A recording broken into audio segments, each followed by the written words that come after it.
Welcome to Accelerate Science Now, where we sit down with innovators shaping policy, research, and industry to ask one big question: how do we make science move faster and work better for everyone? On today's episode, we sit down with Sree Ramaswamy, a leading voice on emerging technologies, national security, and American competitiveness. We get into the connection between manufacturing capacity and the ability to innovate, what it took to bring hundreds of billions in private investment to the semiconductor sector, and his role in shaping the CHIPS and Science Act. Sree also breaks down the lessons from his time in government and why it's not choosing the right technology itself, but having the right people behind it that matters most. Enjoy the show. Today's guest is Sree Ramaswamy, a leader at the intersection of emerging technologies, national security, and industrial strategy. Sree is Chief Innovation Officer at NobleReach Foundation, where he drives efforts to accelerate innovation for national security by building ecosystems that connect entrepreneurs, researchers, investors, and government. Previously, he served as senior advisor to U.S. Commerce Secretary Gina Raimondo and was chief architect of the CHIPS and Science Act, shaping investment strategy for semiconductors and technology clusters. Sree spent over a decade as a partner at McKinsey & Company, where his research on competitiveness and emerging technologies helped shape U.S. industrial strategy. An engineer by training with 3 U.S. patents, Sree is also a non-resident senior fellow at CSIS and a widely published voice on innovation and competitiveness. So, Sree, thank you so much for joining us today. Thank you for having me on. Yeah, well, we always like to get started by asking if there was anything specific early on in your life that sparked your interest and made you want to pursue a career in science and technology. Well, I grew up in India. And in those days, when you're growing up in India, if you had a decent brain, you became either an engineer or a doctor. I didn't really like the sight of blood very much. And so that got me into engineering. I will say, I think what I found really fascinating in the early days was aerospace. I still do. I still have a passion for space, things kind of flying around. And so that's really what got me into engineering. My first degree was in electrical engineering. And when I came to America in 1995, I started to work in satellites and aerospace. So that's really what got me into engineering and also what got me to America. Great. And so you've had a really interesting career. I mean, starting as an engineer, you were an engineer for nearly a decade. What made you choose to move into the consulting realm, and how was that change for you? I like to tell the story looking back about how intentional I was with these career pivots. But in reality, I had no idea how I kind of stumbled into these little pivots. I was, as you said, an engineer for the first decade. I went to business school. And when I was in business school, I was at Columbia. And I started taking classes in economics. And I started to get really interested in the economic aspect of engineering and science. Why is our economy structured the way it is? This was right around the time that we had the big financial crash here in the US in 2008. And all of the discussions at that point were not just around the financial crash, but on the hollowing out of our manufacturing base, where we had lost a third of our manufacturing workforce in just 1 decade coming up to that crash. And people were arguing and debating about, is this a good thing? Is this a bad thing? Is this a natural consequence of a post-industrial society? Or is this a symptom of some deep problem in the US economy that we're losing our industrial base?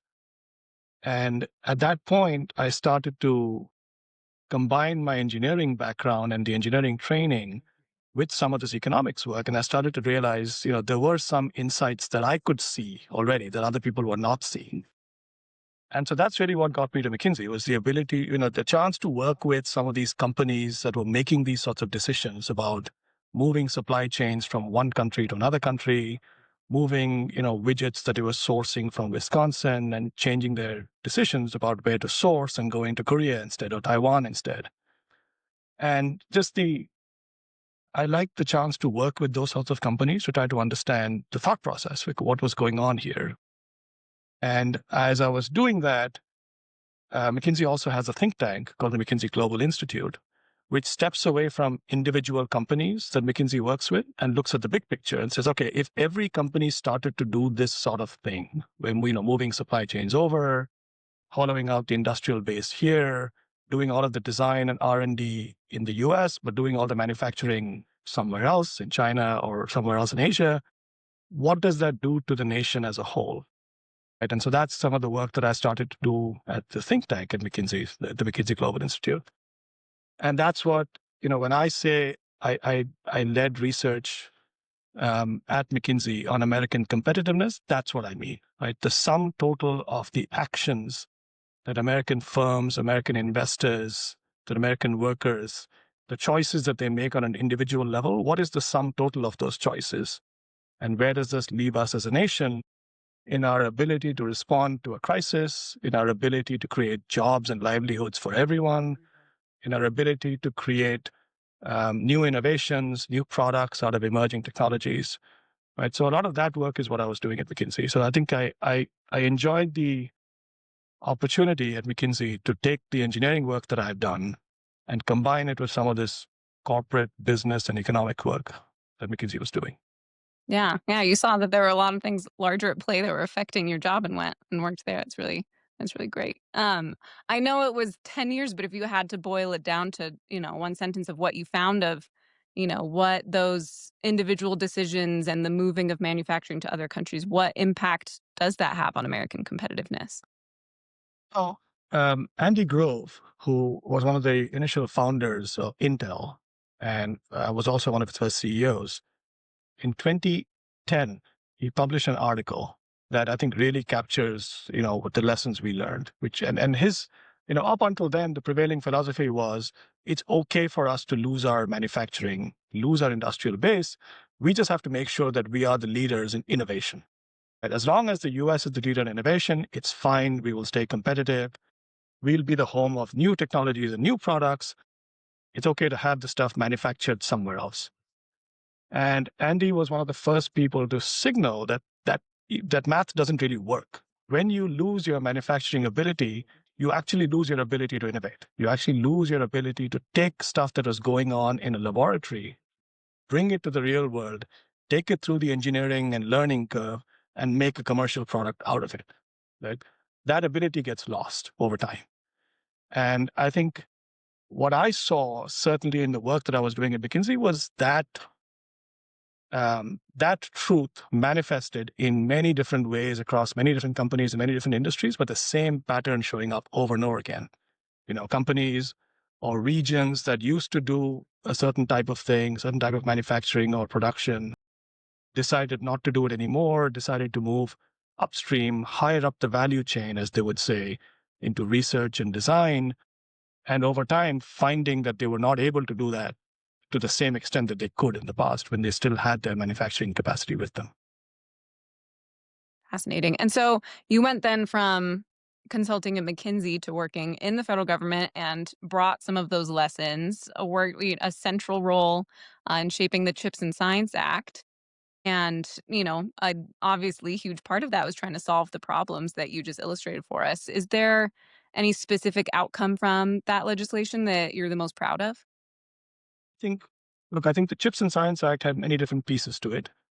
Um, the one that I think I am most satisfied with in terms of the outcome is a portion of the CHIPS Act, which is about 40 billion or so, 39 billion or so, which was really about incentives to bring back semiconductor manufacturing to the US.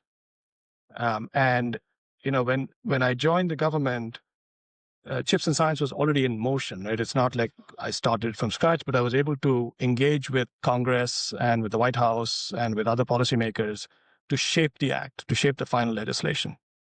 And one of the reasons we wanted to do that was because in the initial days when I joined, um, a lot of the industry was saying that they would crowd in their investment behind government investment, right? And the argument we kept hearing was 2 to 1, right? For every dollar of government money, industry would invest $2. And what we saw through the development of the CHIPS Act and the need for total investment was a 2 to 1 match was not going to be anywhere near enough to really bring back semiconductor manufacturing. Mhm. By the time I left the government, that 40 billion had translated to more than 450 billion of private capital coming in. And How'd you so do that was a that? pretty, it's a great team. I will say it starts with great leadership, right? Both from Secretary Raimondo and from folks in the White House. It then transitions to a great execution team, right? People in the CHIPS program office. I'm not going to call them out by name because there's many of them, right? I don't want to, but certainly, some amazing folks, many of whom were, had never been in government before, actually come to the government driven by a sense of mission to really work on this. And I think, we benefited from the fact that I joined the government in March of 2021. The president signed the CHIPS Act into law in August of 2022. And so we had almost a year and a half of being able to engage in consultations with industry, with policymakers, with technology experts, with investment experts, to really try to understand what is the best way to do this, right? And so that's what manifested in the 450 billion plus that you're seeing in the investments. Really, really incredible. So you're going around, trying essentially to find people to convince them what a huge deal this was and why their investments were necessary. And also learning from them. Also learning from them of, how should you shape the legislation? How should you think about the strategy? How should you think about the individual incentive programs? And how should you execute in a way that really positions government as a partner to industry and to investors, and draw the best out of all of them?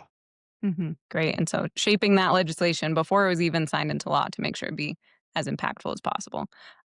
One of the things I was working on the Hill at the time that Chips and Science was going through and being passed into law. And one of the most confusing things to me was how many different names we had for it. It started as Endless Frontiers. I think at one point it was USICA. I'm forgetting US Innovation Competition. America Competes. Do you have any background? Why so many names? Why did we land on Chips and Science? So some of the names were, the House version was America Competes. The Senate version was USICA, the United States Innovation and Competitiveness Act. Some of the versions were also, I think, because even within the Senate, Endless Frontiers is primarily it comes from Vannevar Bush, who was one of the scientific advisors to the president in the post-war era, who really focused on science, right? Scientific funding and the need for government funding for basic science. And I think it moved from Endless Frontiers to something like USICA, because USICA, when you start talking about competitiveness, now you're kind of bringing in national security and this global competition. And I think some people probably felt that, some of it was reflected in the content of the new legislation. There were issues around, there were guardrails on investment in China, for instance, right? And some of it was reflected in the title, right? So it's just a way, I think, of building different types of coalitions in Congress to get this bill passed. It's one thing to say this is a bill to promote scientific investment in the US. It's another thing to say this is a bill to ensure that the US doesn't lose a technology war to China. Right? Those are two different messages, and you get two different coalitions signing up as a result of it. So you see some of that sausage making going on. It's very interesting. Yeah, the more names, the more coalitions, the more supporters. It all checks out. One would hope so. Yeah, there's diminishing returns at some point, you would think, but I wasn't around long enough to see those. Yeah, no, that makes sense. So in your time in government, was there maybe one general lesson that you learned that you have been able to bring the most to your current role at NobleReach? Well, interesting. One of the things that I found in the government service was when it comes to innovation in particular. So leave aside the 40 billion for manufacturing incentives, where the program was clear, the objectives were clear. And if we think about the other part of CHIPS, which was the R&D program, right, which is about $11 billion of federal funding, and federal $11 billion of R&D money sounds like a lot, but when you stretch it out over a decade or so, it's like $1 billion a year. Most large companies in the semiconductor industry spend dozens of billions every year on R&D, right? So a government injection of $1 billion a year is nothing to really move the needle, right? And I think one of the questions then is, how do you stimulate an R&D ecosystem in the US around semiconductors when what you have is $1 billion and there's a bunch of other big boys with lots of deep pockets who are actually driving the R&D? Like, how do you influence their behavior, right? And on the 40 billion, we were able to influence the behavior because of the incentive structures that we had put in place to draw in that 10x of the 40 billion. On the R&D side, I think the jury is still out. I think there's a question of how should the government actually do this, right? And I think what we found was, if you look across the landscape, not just at chips R&D, but if you look at government R&D programs in general, what you'll find is, in general, government puts a proposition out saying, look, here's a program. We're trying to support this sort of research generally in this technology area, quantum or aerospace or whatever else. And we're soliciting inputs, right? If you're a researcher, like, you tell me what ideas you have, I will run it through a peer review board and I will figure out if I need to give you some money to run your research. And when you have $1 billion of money, you don't have enough to move the needle. And so one of the things that I was trying to figure out was, what if you just took a grand challenge-like approach? Because you can't do everything. With $1 billion a year, you don't have enough to do everything. And so instead of doing a little bit of a lot of things, what if you did a lot of one thing? And what you find in government is it's really challenging to pick the one thing. That was going to be my next question. How on earth do you pick just one thing to focus on? So I don't know, but I would have loved to run a process to figure that out. How would you pick one thing, right? Or two things, right? And, if you take the semiconductor industry as an example, there are some examples, right? So, for instance, companies worry about the fact that they've got toxic chemicals in the production process, right? Forever chemicals, right? The PFAS chemicals that some of us may know about. These are forever chemicals. You see them in in Teflon and those sorts of things. People worry about the fact that they have huge, not just environmental impacts, but health impacts for people who come across these chemicals. And so you have both semiconductor manufacturing companies, but also the buyers of chips. So companies like Apple or NVIDIA or some of the car companies are also concerned about the fact that, they've got this sort of chemical stuff going on in their production. Could that have been a challenge? Maybe, right?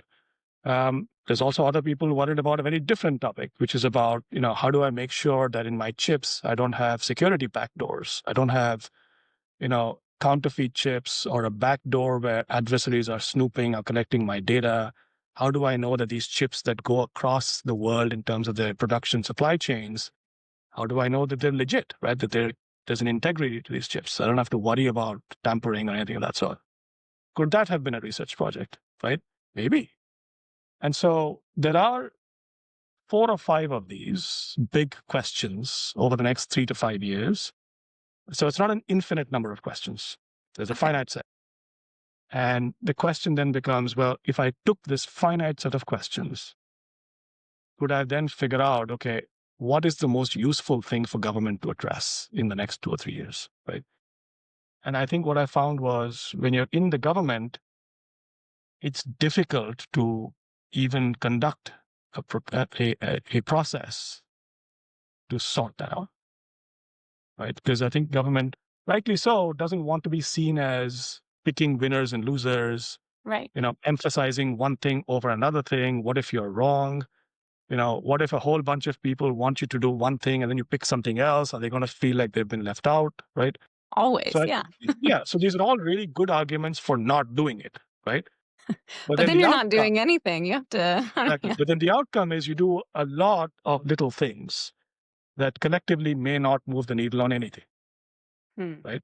And so if those are your two options, so the option is not, should you pick a problem or not? The option is, should you pick a problem and concentrate your resources? Or do you spread your resources thin and risk not moving the needle on anything? Those are the two options, right? And when you frame the two options that way, it does make sense to say, all right, no, I'm going to pick a couple of these battles, right? And if the question is just more, which hill do I want to die on? Fine. I will collectively harness all my resources and figure that out. Yeah. But I want to take on that challenge, right? And I found that I think government finds it difficult to do that.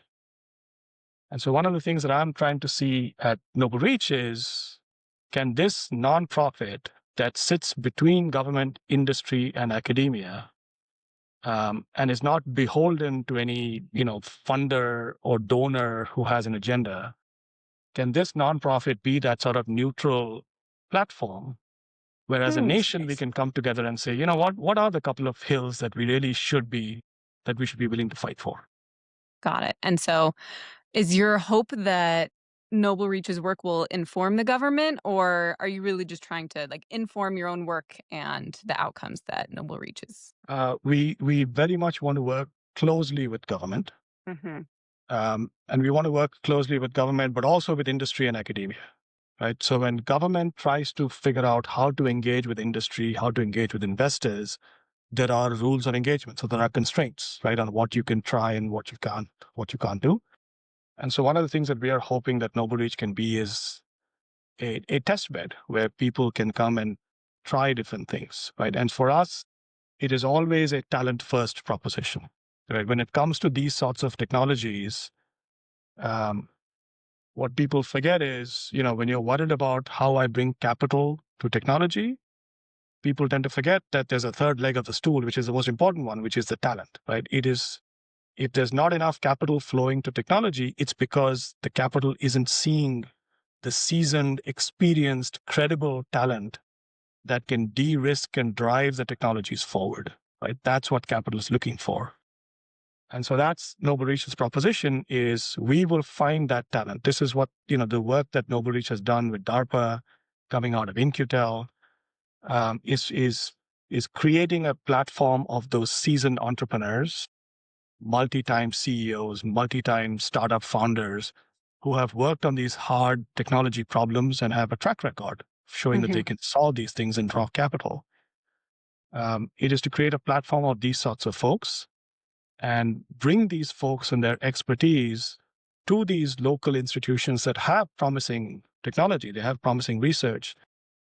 They don't have the capital and they don't have the talent necessarily to be able to, the seasoned talent, to be able to develop this IP, the intellectual property, right? And so that's what we want to be able to do, is to create that talent platform where folks of different career tenures are able to come here and work with us in concert, though, with government, industry, and academia. So we're not looking to do this for ourselves. This is a nonprofit. Right. And I find it interesting because as I was leaving the government, thinking about these issues, I could not find an institution like this anywhere. Mm-hmm. Right? And so I'm kind of looking at NobleReach as this is an opportunity for us collectively as a nation to fill an institutional gap in our economy.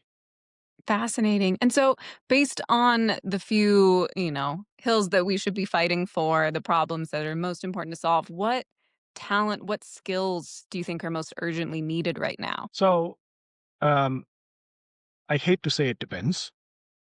But one of the things that we are seeing is when it comes to hard technologies, right? What's typically called hard tech or deep tech. So basically any technology that's not really software, services, Candy Crush 3.0, Uber, kind of not that, right? This is stuff in energy or defense or biologics, or new materials, stuff that has a long incubation period. What's common about these technologies at the early stage is that when they try to attract capital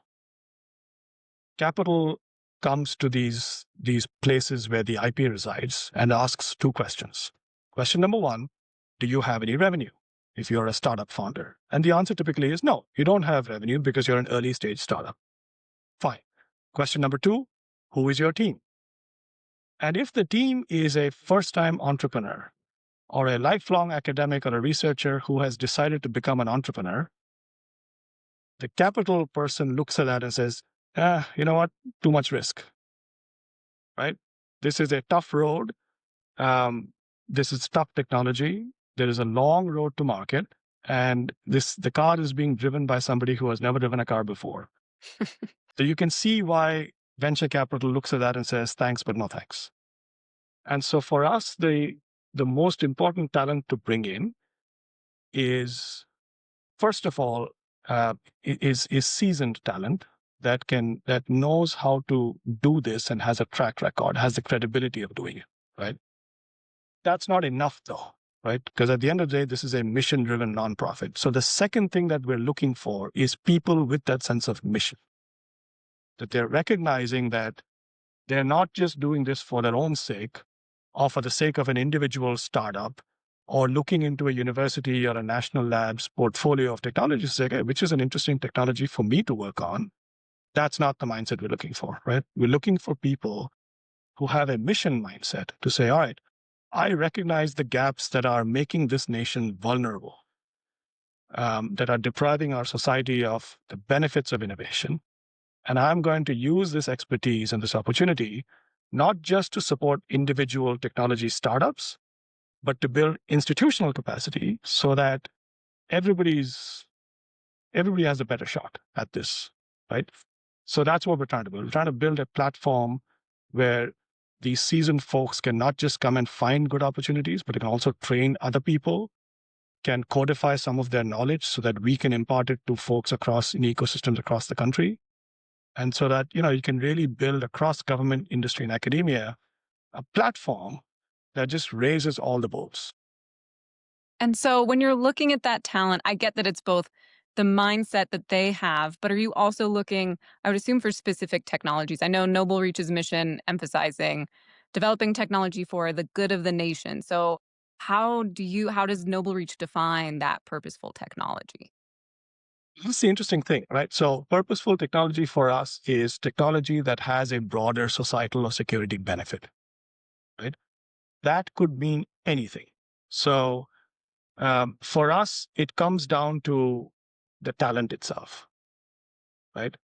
Is the technology driven by talent that wants that technology to be developed in certain ways, right? And so, it's easy for us to imagine technology that is developed in a very narrow function, performs a very narrow role, and is then acquired by some big company and then kind of sees the company's valuation skyrocket. That's nice, I suppose, better than not having the technology developed, but it doesn't really create the widespread economic benefit and the security benefit that we're looking for, right? And so part of this is, but that is not a fault of the technology itself. That is the fault of the people that developed the technology, right? They decided to take it in that narrow path. And so what we're looking for is the people, right? So it's an interesting conundrum, right? People often talk about the technology. What technology is important? What is a critical technology? And what we're finding is it's not the technology, it's the people around the technology. That's what you should be looking at. That's what determines how well the technology develops, how widespread the benefit is to society and to our security. And so that's why for us, this is a talent first, people first organization, because I continue to think, even when I was in government, there was all these discussions about venture capital not participating in early stage VC. Should government take a VC position, right? There's all this discussion going on. And even then it struck me, you're missing the ingredient. You're missing the talent ingredient. It comes down to the people. Do you have the people with the credibility and the mission mindset? And if you have those people around a technology, that technology is a purposeful technology. If you don't have those people around the technology, it is not a purposeful technology. Wow, that's really unexpected. I really love that. Could you share an example of, people that you've connected or organizations, and like the mission that they were working on and what it came to be? Okay, I mean, so right now we're starting to work with the National Science Foundation and a number of universities really focused on national security research. A lot of the work that we're doing with them is based off of the experience we've had over the last 3 or 4 years working with DARPA, right? And so DARPA, if you can think about, if you get so they have a very wide scope. DARPA has got a really wide scope of technology domains. They really focus on emerging technology, mostly for defense use, because at the end of the day, they are a defense advanced research projects agency. But a lot of the technologies that they work on have immense potential, both in the commercial markets, but also for broader societal benefit, for national security writ large. And so what we did with DARPA was to work on a portfolio of these technologies, more than 100 of these technologies, And I'll give you some example, right? So there was an energy startup that figured out how to generate electricity from light and electromagnetic radiation. You know, there was a biotech startup that figured out how to create these portable test kits for everything from, cardiac conditions to immune responses to toxicity, toxins in the water. There was a company that figured out how to cool atoms to near zero to enable quantum computing. So there's kind of a range of these sorts of technologies, right? But in every one of those cases, like from those three examples, how would you say which one is a purposeful technology and which one is not, right? And that's what I mean. The answer is all three of them could be purposeful. It depends on what teams you put around them, right? And so that's the work we did with DARPA, was bring our mentors who had this track record and combine them through what a program that DARPA created called the Embedded Entrepreneurs Program, which was a program to find other talented folks who had been entrepreneurs in the past, and we could call on them because they had that mission mindset. And so we brought them in and paired them up with the researchers who were actually working on the technology, right? And so you had this team of the researcher who had all the technical expertise, the embedded entrepreneur who had the entrepreneurial expertise, and our mentors who had the credibility and the track record of having done this multiple times over their careers, right? And so that's the team that you put together for each of these technologies, and then you use that to fill the gaps, right? So as the technology progresses over months and years, sometimes you need a product developer, sometimes you need a marketing executive, sometimes you need a CFO, sometimes you need a CEO. But this core group of people is able to identify what this technology needs, find those people, and plug them in, right? And so that's the approach that we use with DARPA. That is the same approach now we want to use with the National Science Foundation and with some of these university place-based ecosystems to try to see. Again, the goal is not for us as NobleReach to be engaged in these ecosystems forever. Mhm. Our goal is to go into these ecosystems, spend 2 to 3 years with the local partners, build up their capability and their talent pools, drawing in talent from the outside, and be able to build up their capabilities and then leave. And so that once we leave in 2 or 3 years, our hope is that ecosystem is in a better place than when we found it. Oh, yeah. Serving as a matchmaker of sorts. Um, A matchmaker, a catalyst, and a teacher. Amazing. And I'm curious, going back to the, finding people that are really mission driven. I know that NobleReach does a lot of work with universities. Is there an effort, because I know so many people are really taught to focus on, the economic outputs and how successful something is based on dollar signs. Is there an effort to try to, retrain starting at a university level of how to think of things? Absolutely. So think of NobleReach as a talent platform across the continuum of career, right? So we've talked a lot about the seasoned folks that you need to bring onto the platform. But a lot of NobleReach's focus and activity over the last couple of years has also been at the other end of the spectrum at young folks. And that takes the form of two programs. One is within universities, so within both grad schools and undergrad schools. We have been training students on how to think about real world problems, right? And so think about a class, an interdisciplinary class that draws from the business schools and the engineering schools and the liberal arts schools, where students form into small teams, essentially pretend to be startups, and are given a real world problem from either a company or a federal agency, and are asked to go off and spend a semester thinking about how they would solve the problem, do their customer discovery, go talk to people and figure out, okay, why does this problem exist? What type of technology would solve this issue? What type of team do you need? How do you draw in capital? And so that work has been going on um, at a couple of dozen universities now over the last 2 to 3 years. So that's one piece of the work. And then the other piece is what we call our scholars program, which is people who are graduating from some of these programs. So from some of the top engineering and business schools around the country, these are folks with degrees in AI or data science or biotech or cyber. They could go to any company, they could go to investment firms, they could go to the Apples and Nvidias of the world, and we're asking them to go spend a year or two in government, Hmm.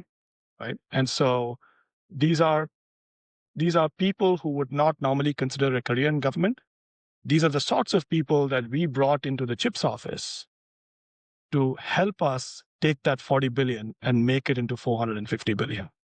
Right? So these are, young folks who are coming out of business schools who can think about investment, how to draw in capital, right? These are kind of people who might go into an investment bank, or they are engineers who might go into a tech company, but are now in federal agencies helping execute on the AI action plan.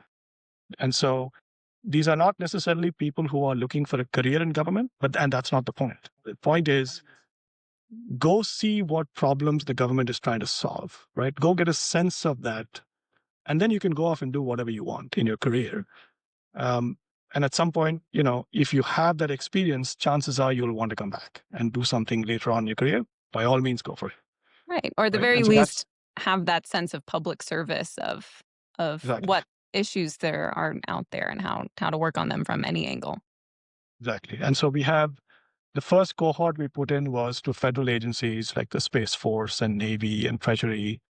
The second cohort that has just gone in has mostly gone into state and local government because there are needs there as well, right? And what you're seeing there is an interesting dynamic where some of the folks that we're putting in are working directly on problems because of the state, in a state capacity or in a city government, you're literally on the ground. You're working on issues like off the day. And so we're seeing a different type of experience that these folks are having. Interesting. And are you getting different feedback from the state and local cohort versus the federal cohort? Is there a general one likes the program Um, more than the other? a bit early to tell. The state cohort has just gone in. Okay. As of, I think, August of this year, they went in. So it's a little early to tell.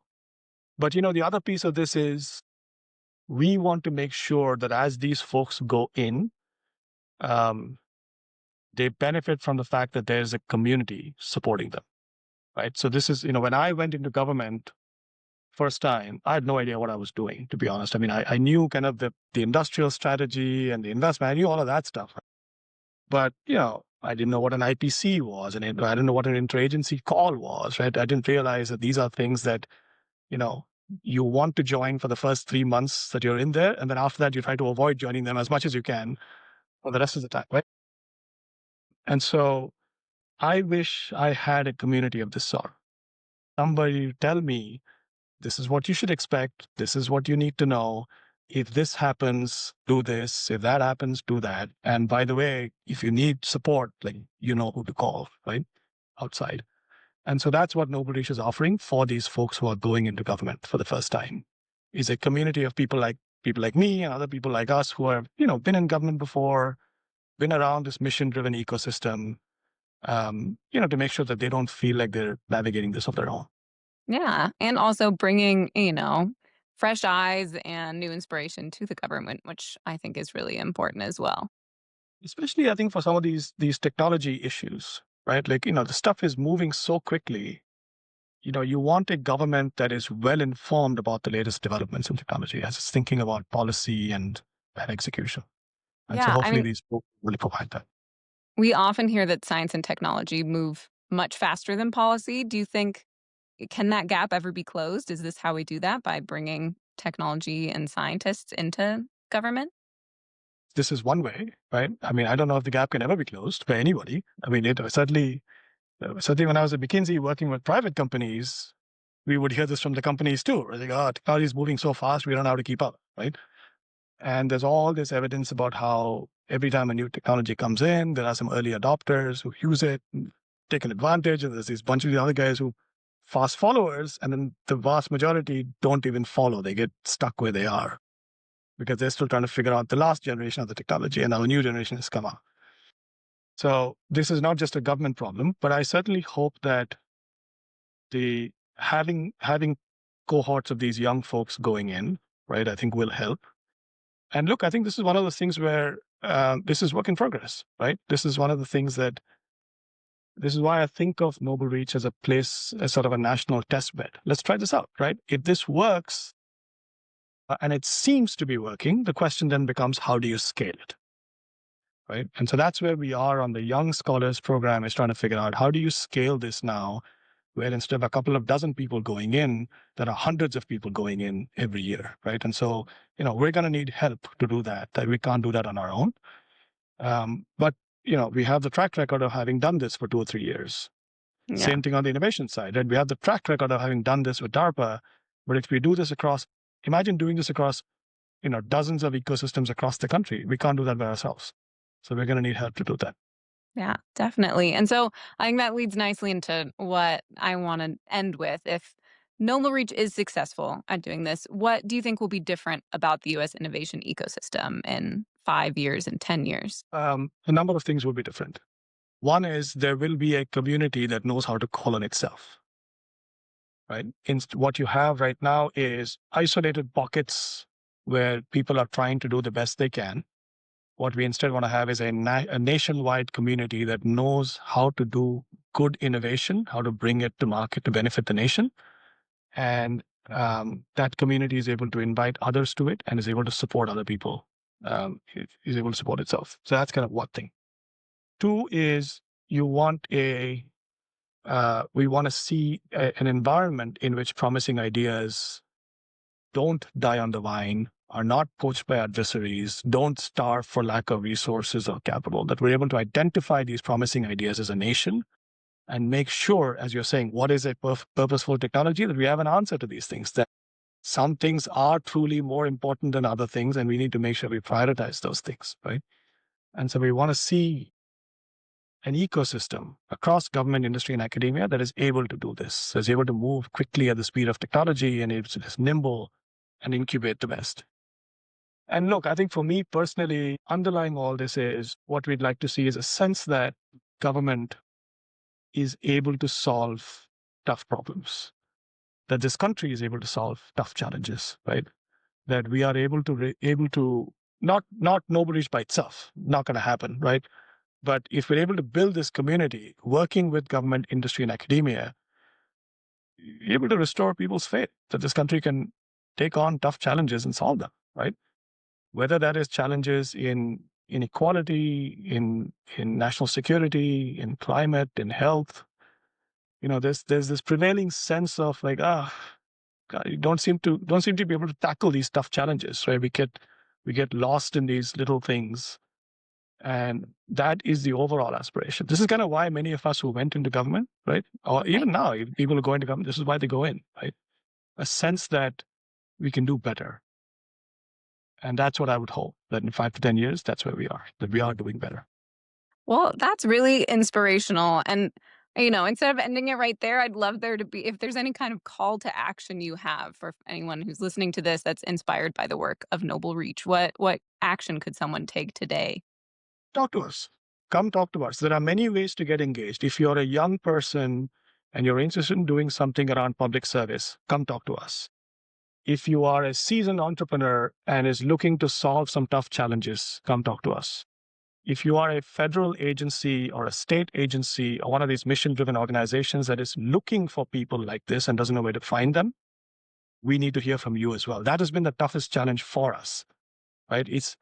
We have, in the last couple of years, for the 24 or so people that we've tried, young folks that we've tried to put into government, the number of applicants have been incredible. We've had hundreds of applications. The last time we did this, there were more than 1,200 people who applied to become a NobleReach scholar, right? What we need is folks at the other end, right? The folks who run these agencies, who run these departments, who are looking for these sorts of people, come talk to us, right? Because we have these people and we want to be able to put them in places where they can contribute to the mission of these leaders. So that, and then I would say, for folks who out there who are like-minded organizations, whether they are philanthropies or investors or corporations, we need help, right? We need your voice, we need your talent, and we need the resources to amplify what we are doing. And so this is kind of what we've been doing, reaching out to folks, universities, companies, investors, government. But it's been it's sort of a hand-to-hand combat kind of situation right now, right?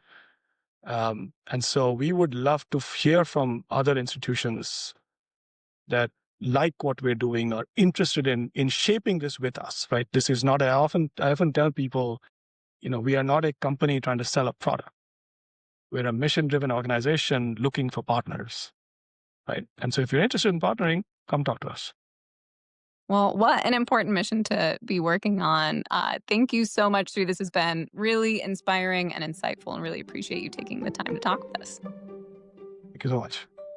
You've been listening to Accelerate Science Now. I'm your host, Adeline DeYoung. This show is produced by Kindred Subjects, Accelerate Science Now, and Seed AI.